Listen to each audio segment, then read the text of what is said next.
여러분에게 이런 질문 하나를 해보고 싶습니다. 여러분 자신이나 가족이 아닌 사람, 더 나아가서는 나와 아예 상관이 없는 사람을 위해서 여러분이 가지고 있는 돈 중에 좀 큰 돈을 선뜻 내어서 사용해 보신 적이 한 번이라도 있으신지요? 아니면 여러분의 시간을 내어주셨거나 아니면 여러분의 큰 은사를 활용해서 내어주신 적이 있어 본 적이 있으신가요? 이렇게 질문을 하면 나 그렇게 해봤습니다. 그 대답이 의외로 많지 않습니다. 목회를 하면서 보면 어느 날 기꺼이 큰 액수를 쾌척을 해서 선교나 또는 이웃을 위해서 자신의 것을 크게 내어주는 분들이 간혹 있습니다. 그러면 참 감동이 돼요.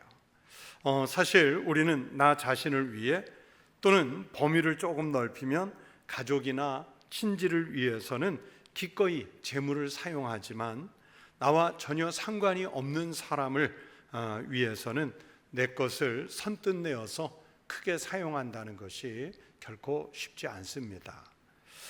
그러나 여러분, 우리는 해야 합니다.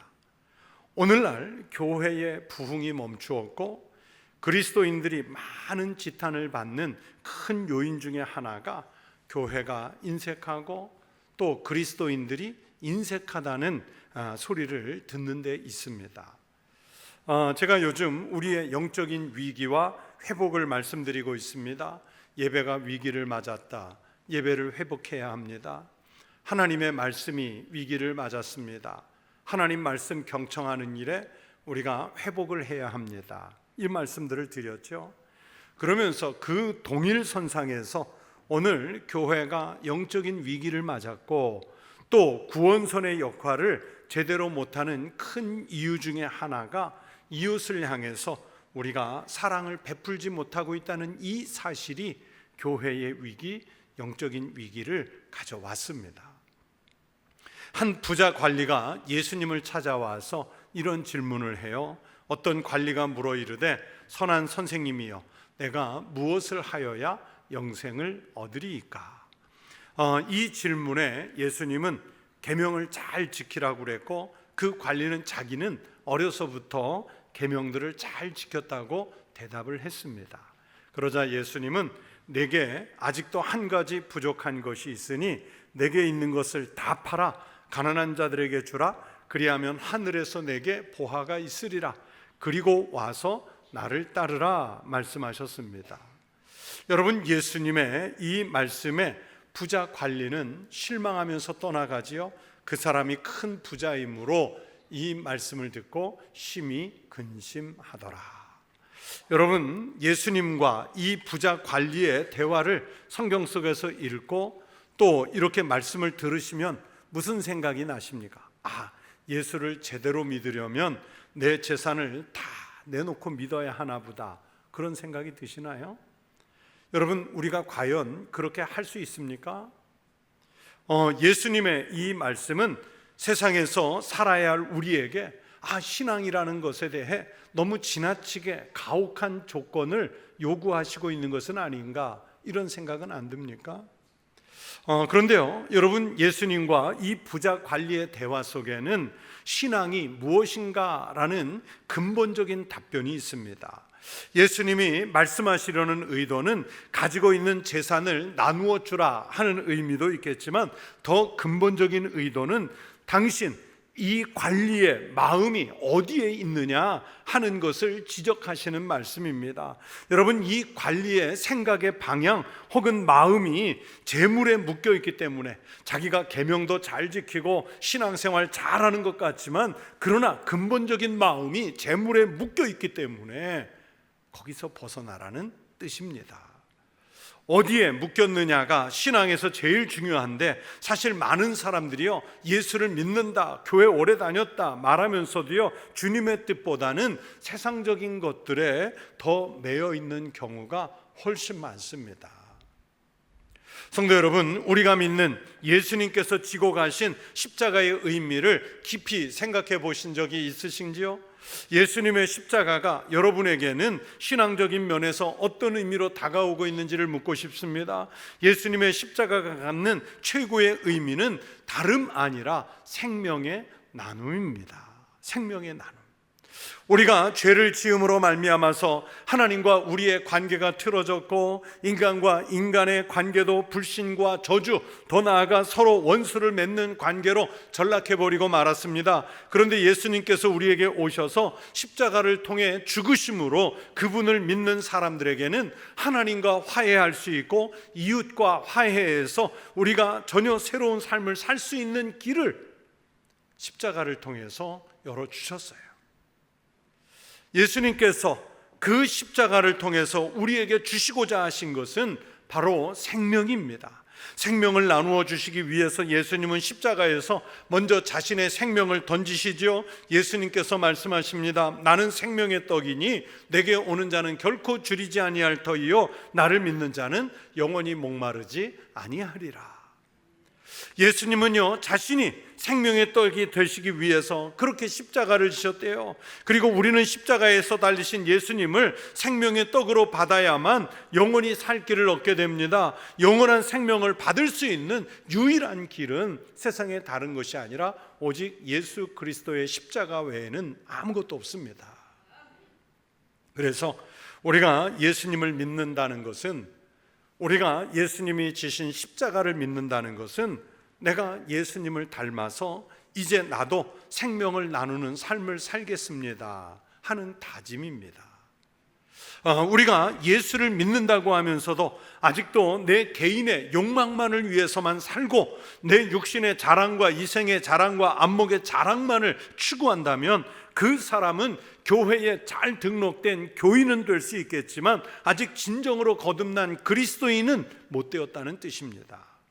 우리가 믿음의 정도가 조금 미약해 보일지라도 생명을 나누는 삶을 산다면 그 사람은 이미 성숙한 그리스도인의 반열에 선 사람이라고 평가할 수 있습니다. 예수를 믿으면서도요 내 개인의 복만 구하고 나만 태평한 삶을 추구한다면, 하나님 내게 좀 재물의 복 좀 주십시오, 건강의 복 좀 주십시오, 우리 자식들만 좀 잘 되게 해 주십시오, 내 기도의 제목이 여기에만 갇혀 있다면 여러분 이건 얼마나 불쌍한 신앙인지 몰라요. 비록 내 몸과 재산과 시간을 희생하고 손해보면서까지 생명을 나눌 수 있는 용기를 갖추어야 신앙이 추구하는 진정한 그리스도인의 삶을 살아갈 수 있습니다. 여러분 교회의 부흥을 염려하잖아요. 교회는 내부의 역량 또는 우리 내부의 결집만으로는 부흥하지 않습니다. 결국은 교회 밖의 사람들에게 교회라는 존재가 인식이 되어야 하고 또 교회가 세상에서 인정을 받아야 부흥할 수 있습니다. 여러분 그렇다고 해서 우리가 세상 사람들이 교회를 향해서 왈가왈부 자기네들의 하고 싶은 말 그대로 하는 그런 평판을 두려워하자는 것이 아니라 교회가 세상에서 빛도 되고 세상에서 소금도 되어 죄 역할을 잘 감당해야 그래야 부흥할 수 있는데 그렇지 못한 현실이 오늘의 부흥을 가로막고 있습니다. 바로 그것을 타파하는 가장 선하고 앞장서는 일이 나눔입니다. 그런 면에서 21세기에 우리 그리스도인들에게 요구하는 시대적인 사명은 나눔입니다. 오늘 본문이 바로 그 내용이에요. 여러분 성경에 나와 있는 이 사마리아 사람의 비유는 예수를 안 믿는 사람들도 아는 비유예요. 오늘 이 선한 사마리아 사람의 비유 속에서 강도 만난 사람 곁으로요 제사장도 지나가고 레위인도 지나갑니다. 여러분 제사장이나 레위인들에 대해서 아무도 그들의 종교성이 약하다, 저들의 신앙에 열정이 없다, 저들의 신앙적 능력이 없다, 신앙생활이 없다고 말하지 않습니다. 그들은 철저하게 종교 중심의 사회에서 누구보다도 종교적인 사람들이었고요, 오히려 신앙의 지도자급 사람들이었습니다. 분명히 제가 장담하건대 이 성경 속의 제사장과 레위인은 예배도 성실하게 드렸을 것이고 기도도 누구보다 유창하게 할 수 있었을 것입니다. 11조 생활은 결코 남에게 뒤지지 않도록 아주 작은 액수까지 세밀하게 계산해서 드렸을 것입니다. 하나님 말씀을 아는 지식은 누구보다도 탁월했겠지요. 그런 레위인과 제사장에게 오늘 이 말씀에서 나타나는 문제가 무엇일까요? 강도 만난 이웃에게 생명을 나누어 주는 일에 겁을 먹었거나 혹은 인색했다는 일입니다. 이웃을 돌보는 일에 인색했다는 것이 그들의 종교적인 열심을 무색하게 만들어버렸습니다. 단지 종교적인 관점에서만 이웃을 보려고 했다는 이 율법적인 관념이 그들을 아주 냉정한 종교인, 차가운 신앙인 그렇게 만들고 말았어요. 하나님을 믿는 신앙은 따뜻한 마음으로 이웃을 존중하고 배려하고 사랑하는 마음을 갖는 일입니다. 이 마음을 우리가 놓는 순간부터 우리가 영혼을 사랑해서 구원시키려는 생명 구원의 열정을 잃어버리게 됩니다. 여러분, 오늘날 우리 교회들이 예배를 드리지 않아서 저 교회는 예배도 안 드려, 그래서 사람들에게 욕을 먹습니까? 우리가 선교하지 않아서 배척을 당합니까? 프로그램이 빈약해서 교회가 외면을 받고 있습니까? 아니, 오히려 예배나 선교 혹은 프로그램을 지나치도록 많이 하는 시대, 예배 과잉의 시대에 우리가 살고 있다고 봐요. 우리가 기도를 더듬거리며 해서 우리들의 예배당이 낡아서 우리가 헌금을 안 해서 세상 사람들에게 손가락질 받고 있는 것은 아니지 않습니까? 교회가 세상에서 빛이 되고 그리스도인들이 세상에서 소금되는 일에 인색하기 때문입니다. 그냥 우리끼리 모여서 우리끼리 재밌고 우리끼리 잘 믿고 우리끼리 잘 놀면서 신앙을 잘 지키면 된다는 안일함에 젖어 있는 모습으로 비춰줘서 세상 사람들이 교회를 향해 비난도 하고 돌도 던집니다. 한마디로 나눔이 없고 더불어 살려는 의지가 없는 교회 공동체에 대해선 세상 사람들은 관심이 없습니다. 지금 우리가 살고 있는 이 세대, 오늘의 이 세대를 가리켜서 앵그리 시대, 분노의 시대라고 이렇게 말을 해요. 그러니까 사람들이 화가 잔뜩 나 있는 시대에 우리가 살고 있어요. 여러분, 요즘에 뉴스를 보십시오. 주요 이슈 중에 프랑스가요, 세계에서 복지 탑3에 들어갈 만큼 잘 돼 있다는 그 프랑스가 극렬한 시위로 몸살을 앓고요, 나라 경제가 부도날 위기에 빠져 있습니다. 프랑스는요, 오늘 저녁에 들어간 뉴스 시간에 프랑스 부도 났습니다 얘기 들어도 할 말이 없는 나라예요. 그런 나라의 총리가 몇 주 전에 쫓겨나다시피 경질됐어요. 우리로 말하면 탄핵을 당했어요. 이유가 뭔지 아세요?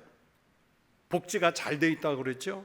그런데 나라가 부도 위기에 빠지니까 총리가 좀 복지 비용을 줄이겠다, 그리고 공휴일이 너무 많아서 나라의 생산성을 위해서 공휴일을 이틀 줄이겠다, 국방 예산을 제외한 모든 예산을 동결시키고 복지를 좀 줄이겠다, 이 얘기를 했어요. 사실 얘기를 들어보면 그 총리 말이 맞아요. 경제 위기를 당한 나라에서 당연히 해야 될 일인데 사람들이요, 내 것을 뺏기가 싫은 거예요. 내 것 뺏지 말고, 내 복지 줄이지 말고, 내 쉬는 날 뺏지 말고 아무것도 뺏지 않은 상태에서 나라를 살려보려는 거예요. 그래서 나라가 살아나겠어요? 그럼 나라가 망해도요, 나 받을 것은 다 받겠다는 거예요. 요즘에 매일 이 중에 한 나라는 뉴스에 나와요. 네팔, 인도네시아, 필리핀, 동티모르, 방글라데시, 요즘 아시아 국가의 MZ세대라고 그러죠. 젊은이들이요, 국가 체제를 전복할 만큼 시위로 몸살을 앓고 있지요. 왜 그렇습니까? 국가 지도자들이 아주 지나치게 탐욕을 부린 것에 대해서 분노가 일어나고 있기 때문이에요. 내가 갖지 못한 것을 부정한 방법으로 취득한 사람들에 대해서 용납이 되지 않습니다. 그러면 그 부정하게 가진 사람들이 선뜻 내놓아서 안정을 시켜야 되는데 오히려 안 뺏기려고 더 감추고 숨고, 심지어는 나라의 장차관이라는 사람들이 외국으로 재산 갖고 망명해버리는 거예요. 그러니 막 젊은 세대가 분노하죠.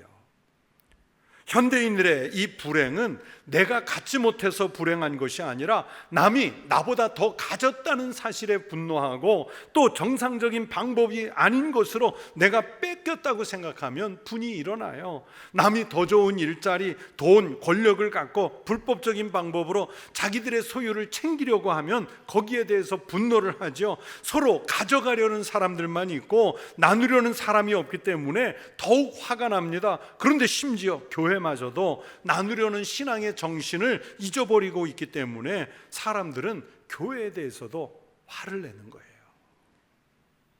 교회가 생명을 나누는 예수님의 십자가 신앙의 정신을 잊어가고 있기 때문입니다.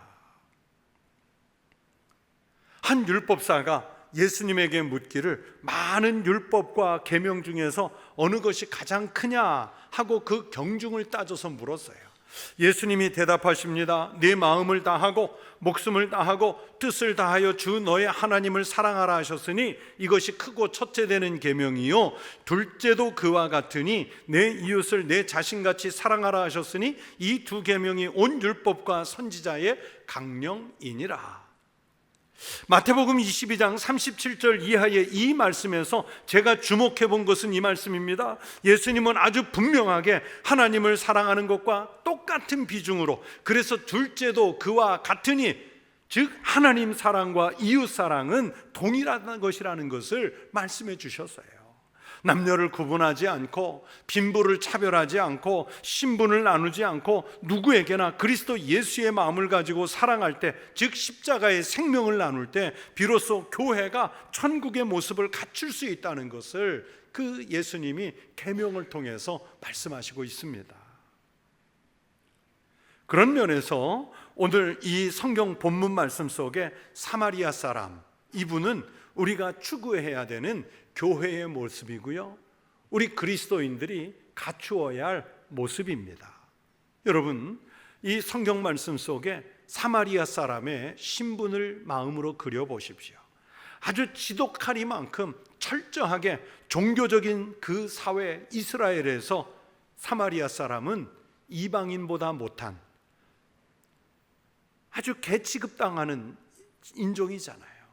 더구나 강도 만난 사람과는 아무런 관련도 없는, 일면식도 없는 그런 사람이에요. 그런데도 자기의 것, 즉 돈과 시간과 일정을 손해보면서 강도를 만난 이웃의 생명을 살리기 위해서 자기가 할 수 있는 모든 조치를 취하고 있습니다. 그리고 당장의 어려움만이 아니라 자기가 돌아올 때까지 들어갈 치료비까지 감당하겠다는 것은 이 사람 회복될 때 미래의 책임까지도 자신의 것으로 돌리는 그 용기를 이 사마리아 사람이 보여주고 있어요. 왜 그렇게 했을까요? 바로 곤란한 형편, 위급한 상황에 놓인 사람에 대한 아주 불쌍히 여기는 마음이 작동했기 때문입니다. 오늘 본문을 보시면 이 사마리아 사람은 강도 만나서 쓰러진 그 사람을 보고 성경에 불쌍히 여겨라고 말했는데요, 이 불쌍히 여긴다는 말이 헬라어로 에스플랑크니스테라는 단어를 썼는데 아주 깊은 동정심을 가지고 그런 뜻이에요. 즉 사마리아인은 이 강도 만난 사람을 보자마자 깊은 동정심을 가지고 불쌍히 여기는 마음으로 자신의 시간과 노력과 재물을 소비해 가면서 이 사람을 도왔어요. 일면식도 없는데. 이 사람도 사마리아 사람이지만 그러나 이스라엘 안에 살고 있기 때문에 여호와 신앙을 아주 모르지는 않았겠죠. 그러나 그는 정통 유대인들에게 개처럼 취급받고 있는 버림받은 신앙인일 뿐이었습니다. 그래서 예수님은 이 비유를 말씀하신 후에 처음 질문을 던진 그 율법고사에게 다시 반문하십니다. 앞서 지나간 제사장과 앞서 지나간 레위인과 그리고 당신들이 그렇게 경멸하는 이 사마리아인을 두고 내 생각에는 이 세 사람 중에 누가 강도 만난 자의 이웃이 되겠느냐.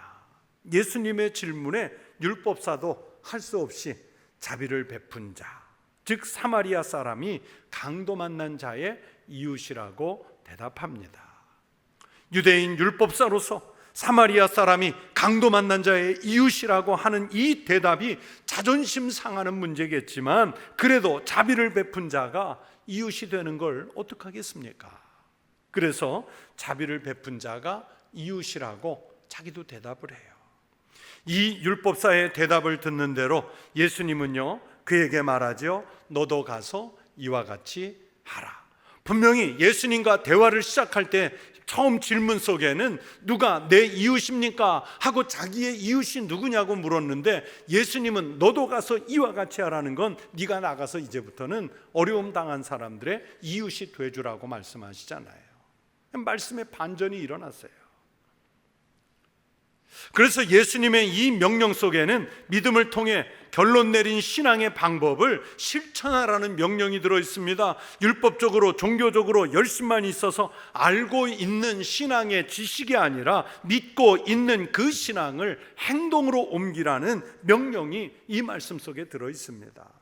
그러나 바리새인과 율법사들, 서기관들, 사두개인들은 율법의 내용을 알고 종교적인 열심은 있었을지 모르겠지만 강도 만난 자를 지나가 버리고 말잖아요.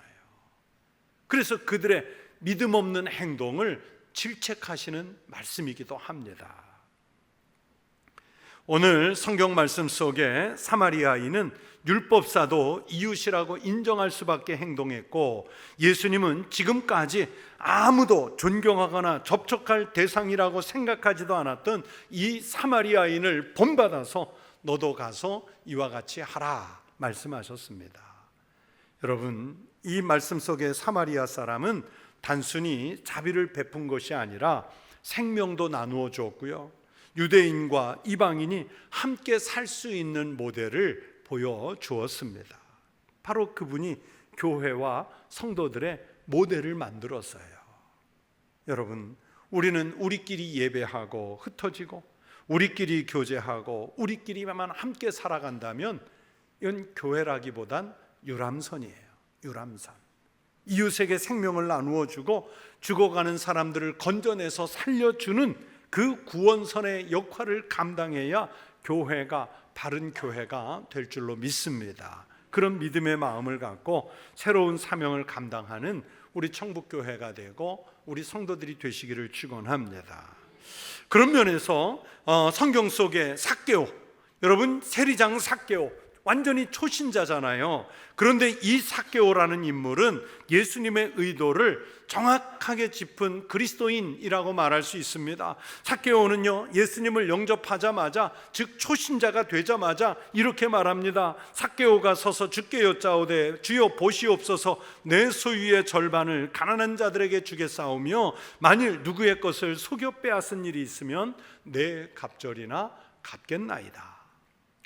여러분, 이 성경 속의 세리, 특히 세리장은 이스라엘 사람이라면 누구에게나 손가락질 받고요, 그래서 공공의 장소에 쉽게 얼굴을 드러낼 수 없는 이스라엘 사람들 입장에서는 부정한 직업입니다. 그러나 로마를 등에 업은 권력이 있었기 때문에 많은 재산을 모았겠지요. 합법과 불법적인 것을 섞어서 삭개오는 부자가 됐습니다. 그러나 그가 예수를 영접하자마자 그는 이제 예수님께로 마음이 향했습니다. 그 결과는 이웃이 보였고 그들에게 나누어야 한다는 것을 깨달은 것입니다. 그래서 그렇게 했습니다. 하나님은 주는 사람들을 가난하게 하시는 것이 아니라 오히려 풍성하게 해주실 줄로 믿습니다. 예수님이 이런 법칙을 하나 제안하셨어요. 주라, 그리하면 너희에게 줄 것이니 곧 후이되어 누르고 흔들어 넘치도록 하여 너희에게 안겨주리라. 우리나라에서 아주 유명한 기부자 중에 정문술 회장님이라는 분이 있어요. 반도체 설비하는 업체 미래 산업을 이끈 기업인이었는데 작년에 별세하셨어요. 이 정문술 회장님이 작년에 별세했는데 언론에 이제 종종 등장하죠.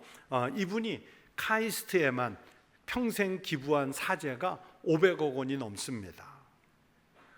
그래서 이분이 별세한 다음에 작년에 이분과 관련한 기사가 난 중에 이런 말이 있더라고요. 죽음이 목전에 닥쳐서야 떨리는 손으로 뭉칫돈을 내놓는 일은 정말 하기 싫다. 무슨 얘기일까요? 내 정신 잃어갈 때, 내 손이 나이 들어 벌벌 떨릴 때, 내 중심이 흔들릴 때, 그때 기부하면 안 된다는 거예요. 하루라도 젊을 때, 하루라도 정신이 온전할 때, 한 조금이라도 건강할 때, 그때부터 해야 한다는 거예요. 그러면서 이 정문술 회장님은 평소에도요, 내 재산을 자식들에게 대물림하는 일은 없을 것입니다. 이분이 그리스도인인지 아닌지는 모르겠어요. 그러나 남에게 나누어 준다는 면에서는 정말 멋진 삶을 살다 가신 분이에요. 여러분, 성경에서 예수님께서 주라 말씀하시는 것은 권유나 선택이 아니에요. 명령입니다. 그리스도인은 그렇게 해야 합니다. 교회는요, 당연히 해야 합니다. 그것이 성도가 살고 교회가 사는 길인 줄로 믿습니다. 그리고 교회 밖에 이웃까지 함께 사는 길입니다. 내 것을 내놓지 않고 나 홀로 잘 살려고 하면 결국에는 가진 것도 잃고요, 망하게 됩니다. 함께 죽는 길입니다. 그래서 제가 말씀을 시작할 때 여러분의 것을 크게 한번 내준 적이 있냐고 물어본 거예요. 제가 물질을 내준 적이 있으십니까? 재물을 내준 적이 있으십니까? 그렇게 말하지 않았어요. 여러분이 더 쉽게 알아들으라고 큰 돈을 써보신 적이 있냐고 물었어요. 여러분, 큰 돈 쓰셔야 돼요. 다시 본문 말씀을 주목해 보세요. 이 본문 속의 사마리아 사람은 자기의 물질과 시간, 노력, 그리고 앞으로의 책임의 문제까지 부담으로 맡은 사람입니다. 그것도 타의에 의해서가 아니라 불쌍히 여기는 마음으로, 깊은 동정심을 가지고 자의의 마음으로, 진실한 마음으로 곤궁에 처한 이웃을 돌보아 주었습니다. 그러나 제사장과 레위인, 열심 있는 신앙이었지만 자기 것은 조금도 손에 안 보고 종교적인 계명과 율법을 지키려고 했다가 곤궁에 처한 사람의 이웃이 되주지를 못했습니다. 주님은 이 선한 사마리아 사람의 예를 드시고 우리에게도 오늘 이렇게 명령하십니다. 가서 너도 이와 같이 하라. 이 명령은 오늘을 사는 우리 그리스도인들에게 주시는 명령입니다. 우리 청북교회 성도들에게 주시는 명령입니다. 오늘 우리의 손길을 따뜻하게 기다리는 사람들이 우리 교회 안에 또는 교회 밖에 얼마나 많이 있는지 몰라요. 그들은 다 이웃을 기다리는 강도 만난 사람들입니다. 여러분, 우리가 살고 있는 세상에도 강도 만난 이웃이 많습니다. 환경의 위협을 당하고 물질적인 고통을 겪고 또는 신체가 병들고 자기 신념이 억압을 당하는 사람들이 많습니다. 예수를 만나지 못한 사람들은 다 강도를 만나서 죽어가는 사람들입니다. 자기가 강도 만난 줄도 모르고 살아요. 자기가 죽어가는 줄도 모르고 살아요. 여러분, 누가 그분들에게 이웃이 되겠습니까? 우리 교회가 강도를 만난 이 지역사회에 이웃이 되기를 축원합니다. 그리고 여러분이 삶의 자리에 나가시면 그곳에서 강도 만난 우리 이웃들의 이웃이 되시면 하나님은 그 이웃의 값을 크게 갚아주시는 복을 주실 줄로 믿습니다. 그 축복을 향유하시기를 주의 이름으로 축원합니다. 기도하겠습니다. 하나님 아버지, 우리 주변에 강도 만난 사람들이 있음에도 불구하고 나는 레위인처럼, 나는 제사장처럼 신앙에 열심히 있다 하면서도 그냥 스쳐 지나가는 어리석음을 범하고 있는 것은 아닌지 살펴보게 하여 주시옵소서.